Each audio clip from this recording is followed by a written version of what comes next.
नमस्कार दर्शकों, आप देख रहे हैं द न्यूज़ नाउ का evening show the evening edition और मैं हूं रजत वोरा आपके साथ। लेफ्टिनेंट गवर्नर मनोज सिन्हा साहब ने आज एक किसान मेले की इनॉग्रेशन की है, जो कि शेर Kashmir university of agricultural sciences and technology Jammu द्वारा आयोजित किया गया है। आज से शुरू होने वाले इस किसान मेले को 5 दिन तक चलाया जाना है और इसमें अलग अलग जो फार्मर्स हैं या फिर स्टेक होल्डर्स हैं वो इसमें शामिल होंगे। इस पर आज डिटेल में बड़ी खबरों में चर्चा करेंगे, पर उससे पहले कुछ जो सुर्खियां आज दिन भर की रही उस पर चर्चा करते हैं। PIA यानी कि पाकिस्तान इंटरनेशनल एयरलाइन का एक डमी बैलून जो है वो आज बलवाल सेक्टर में देखा गया, जिसके बाद आसपास के इलाके में अफरा तफरी मच गई। हालांकि सिक्योरिटी फोर्सेस ने जल्द कार्रवाई करते हुए उस पर इन्वेस्टिगेशन जो है वो शुरू कर दी है। आपको बता दूं कि इससे पहले 10 मार्च को हीरानगर सेक्टर में इसी तरह का एक डमी बैलून जो है वो देखा गया था, जिस पर भी लगातार इन्वेस्टिगेशन चल रही है और अभी तक हालांकि उस पर यह समझ नहीं आया कि ये किसी ने मजाक किया है या फिर पाकिस्तान द्वारा कोई साजिश की जा रही है, या फिर इसमें इसकी आड़ लेकर कहीं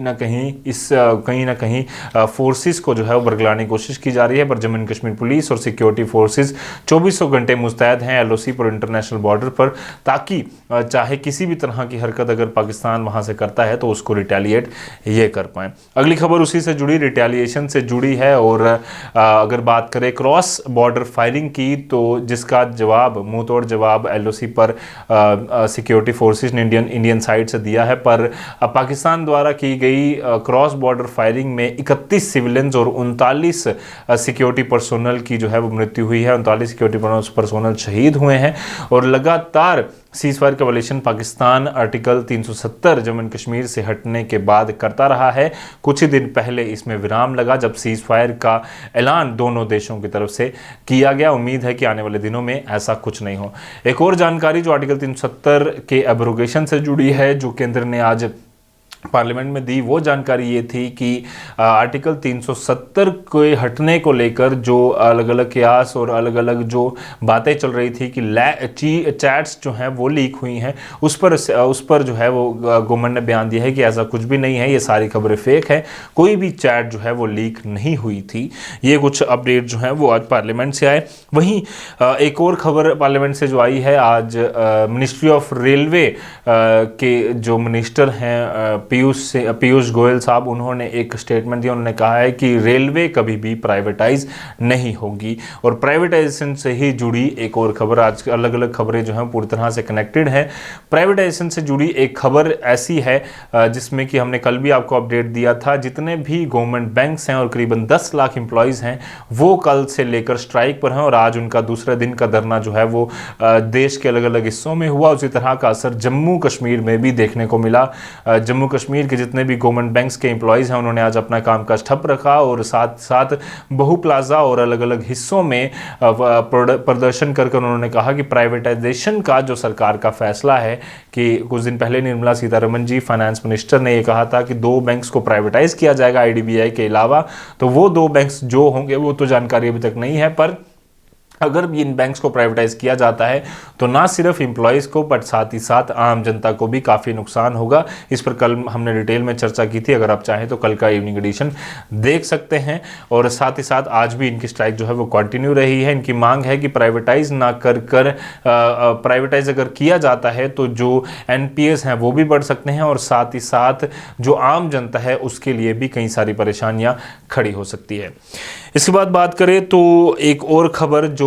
केंद्र में ही आज दी गई है, केंद्र ने दी है आज पार्लियामेंट में, जिसमें कि domicile certificate Jammu and Kashmir में जो आर्टिकल 370 हटने के बाद जब जम्मू एंड कश्मीर का स्पेशल स्टेटस था, एक स्टेट हुआ करती थी जम्मू एंड कश्मीर, उससे पहले PRC या स्टेट सब्जेक्ट जिसे कहा जाता था उसे रिप्लेस कर जम्मू एंड कश्मीर में डोमिसाइल सर्टिफिकेट जो है वो तैयार किया जाता है उस व्यक्ति का जो जम्मू एंड कश्मीर में 15 साल से ज़्यादा या फिर अलग अलग क्राइटेरियाज जो बनाए गए हैं, अगर उसमें फॉल करता है तो उसका वो सर्टिफिकेट जो है वो बनाया जाएगा। बट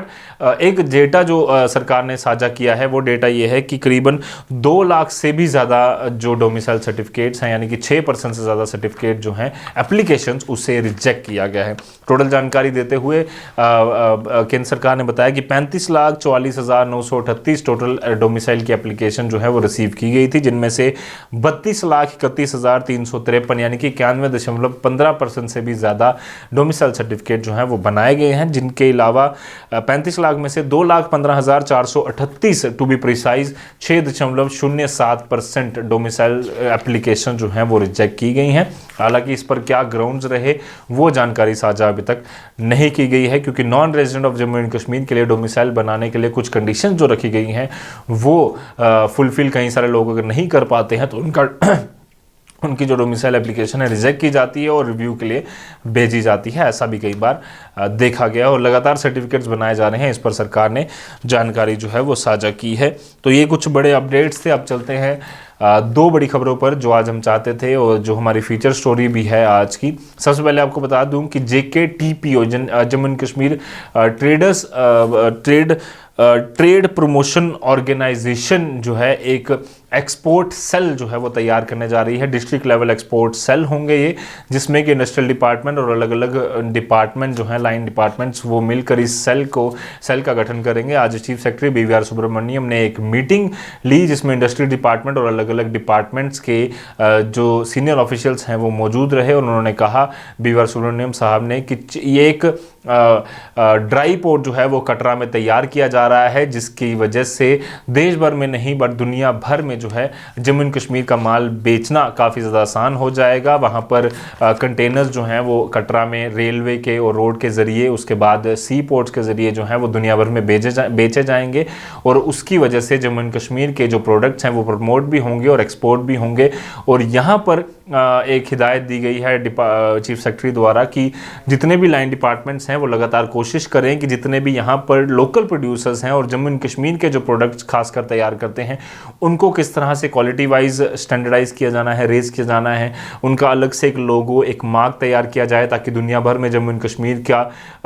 कौन सा प्रोडक्ट है वो आसानी से पहचान लिया जाए। इसके अलावा जो भी परेशानियां किसी एक्सपोर्टर को, किसी ट्रेडर को, किसी इंडस्ट्रियलिस्ट को आती हैं तो उसकी मदद की जाए ताकि वो एक्सपोर्ट करने में अपनी सक्षमता जो है वो हासिल कर पाए। उसके अलावा जो भी हेल्प की जा सकेगी वो डिपार्टमेंट्स को करनी होगी। ऐसी हिदायतें चीफ सेक्रेटरी द्वारा दी गई, यानी कि एक्सपोर्ट पूरी तरह से बढ़ाया जाए उस पर लगातार काम किया जा रहा है। जम्मू एंड कश्मीर को आत्मनिर्भर बनाने के लिए कई सारे प्रयास जो हैं वो लगातार किए जा रहे हैं और उसी कड़ी में एक और कदम जो है वो आज चीफ सेक्रेटरी द्वारा इस विषय में जो है वो लिया गया है। इसी से जुड़ी, आत्मनिर्भर से ही जुड़ी आज की हमारी फीचर स्टोरी और बड़ी स्टोरी इस पर हम बात करने वाले हैं कि 5 दिवसीय किसान मेले की शुरुआत आज शेर Kashmir university of agricultural sciences and technology Jammu में की गई, जिसके कुलपति यानी कि जो वाइस चांसलर हैं डॉक्टर JP शर्मा, और उन्होंने इन्वाइट किया था गवर्नर मनोज सिन्हा साहब और कई सारे आला अधिकारी, जिसमें प्रिंसिपल सेक्रेटरी नवीन चौधरी, इसके अलावा जो adviser to lieutenant governor Farooq Khan और कई सारे अलग अलग अधिकारी जो हैं वो शामिल रहे। और इस मेले का इनॉग्रेशन करने के बाद लेफ्टिनेंट गवर्नर मनोज सिन्हा साहब ने कई सारी हिदायतें भी स्क्वाश यूनिवर्सिटी को भी दी और लाइन डिपार्टमेंट्स को भी दी, जिसमें एग्रीकल्चर, हॉर्टिकल्चर, सेरिकल्चर, फिशरीज़ और अलग वेटनरीज़ और अलग अलग जो डिपार्टमेंट्स हैं उनको हिदायत देते हुए लेफ्टिनेंट गवर्नर साहब ने कहा कि हम कोशिश करें कि जम्मू एंड कश्मीर का जो फार्मर है, जो किसान है, चाहे वो पशु पालन करता है या फिर वो खेती करता है, वो किस तरह से अपने फूड की प्रोसेस करके प्रोडक्ट को जो है वो देश भर में, दुनिया भर में बेच सके, किस तरह से उसकी क्वालिटी रेज हो सके और कम से कम खर्चे में उसकी ज़्यादा प्रोडक्शन हो सके और उसके बाद फ्रूट प्रोसेस करके उसे वो अच्छे दाम पर बेच पाए। इन सारी चीज़ों पर महत्वपूर्ण तरीके से काम किया जाना ज़रूरी है। स्क्वाश यूनिवर्सिटी को एक हिदायत भी उन्होंने दी कि इतना समय हो चुका है, अभी तक कोई भी पेटेंट जम्मू एंड कश्मीर से नहीं किया गया है और हमारे पास जो जानकारी मिली है उसके मुताबिक जम्मू का जो फेमस कलाड़ी है, जम्मू की जो फेमस कलाड़ी है उसको किसी और स्टेट ने पेटेंट किया हुआ है, जबकि पूरे देश में या पूरी दुनिया भर में जम्मू एंड कश्मीर की, जम्मू की खासकर समरौली, रामनगर और आसपास के उधमपुर के इलाकों की ये जो कलाड़ी है वो काफ़ी ज़्यादा फेमस है, पर उसे पेटेंट किसी और स्टेट ने किया है, जबकि हमारे यहाँ पर यूनिवर्सिटी भी है। हालांकि KVK अभी तक उधमपुर में नहीं खुला है, जैसे ही खुलेगा तो उम्मीद है कि उस पर भी कुछ ना कुछ काम होगा। पर लेफ्टिनेंट गवर्नर साहब ने कहा कि पेटेंट कराने के लिए जम्मू एंड कश्मीर के कुछ प्रोडक्ट्स जो हैं उसको उसको चिन्हित किया जाए और उस पर लगातार काम किया जाए, उससे क्वालिटी किस तरह से रखनी है, किस तरह से फार्मर एक प्रोडक्ट को पेटेंट कर सकता है, यूनिवर्सिटी किस तरह से उस पर रिसर्च कर सकती है, इन सारी चीज़ों पर अगर डिटेल में चर्चा की जाएगी और फिर काम किया जाएगा तो मुझे लगता है कि फार्मर्स को भी ज़्यादा हेल्प होगी, यूनिवर्सिटी का भी स्टैंडर्ड जो है वो रेज होगा। इसके अलावा लेफ्टिनेंट गवर्नर साहब ने बात कही कुछ इंपॉर्टेंट, उन्होंने कहा कि ड्राई पोर्ट्स और एयरपोर्ट्स जम्मू एंड कश्मीर में बनाने की बात उन्होंने एडवोकेट की है प्रधानमंत्री नरेंद्र मोदी से, और उन्होंने कहा है कि ये अगर बना दिए जाते हैं तो जम्मू एंड कश्मीर का प्रोडक्ट जो कि काफ़ी अच्छा है, काफ़ी महत्वपूर्ण है, आत्मनिर्भर है, उसको अगर दुनिया भर में बेचा जाए तो एक परेशानी जो जम्मू एंड कश्मीर को आती है वो है ट्रांसपोर्टेशन की, और एयरपोर्ट्स और ड्राई पोर्ट्स बनाने की अगर यहाँ पर कोशिश की जाती है तो काफ़ी ज़्यादा फ़ायदा किसानों को यहाँ पर होने वाला है। इस 5 दिवसीय चलने वाले किसान मेले में अलग अलग कार्यक्रम जो है वो रखे गए हैं, जिसमें किसान भी शामिल हो रहे हैं। जितने भी 10 डिस्ट्रिक्ट हैं उनके अलग अलग इलाकों से जो है किसान आ रहे हैं जम्मू के इस मेले में। साथ ही साथ जम्मू के जो लोकल किसान हैं उन्होंने अपनी प्रदर्शनियां लगाई हैं, डिपार्टमेंट्स ने किस तरह की टेक्नोलॉजी पिछले कुछ समय में ईजाद की है उसकी प्रदर्शनियां लगी हैं, सीड्स किस तरह से उपलब्ध हैं उसकी प्रदर्शनियां लगी हैं, कुछ डॉग शो की भी बात चल रही है कि डॉग शो भी वहाँ पर किया जाएगा, रूरल स्पोर्ट्स को, एग्रो टूरिज्म को किस तरह से बढ़ावा दिया जाए, इन सारी चीज़ों पर ये 5 दिन का मेला जो है वो रोटेट करेगा, इस पर काम करेगा। और साथ ही साथ सेल्फ सफिशिएंट एग्रीकल्चर और सेल्फ रिलायंट इंडिया की बात जो काफ़ी समय से चल रही है उसी थीम